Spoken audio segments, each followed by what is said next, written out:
So I recently switched to KVD's Beauties full sleeve long and defined tubing mascara. This is Kat Von D's makeup line, and I'm absolutely loving it. I've been a longtime fan of tubing mascaras because they have such a clean application and they're so easy to remove. You just wash it off with water and it comes off in little tubes. So I was curious to see how this one stacked up. Well, I have to say it's been my favorite so far. The mascara comes with what they call 24H tat tubing technology, which really does wrap around each lash. You can layer it. It still looks good, even if you put on another layer like hours later, like I'm doing. So you can see my lashes are super defined, and it also makes them look very long. So it gives it a lengthy look.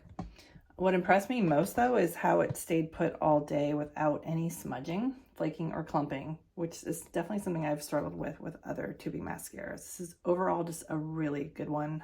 It's my favorite. Recommend it.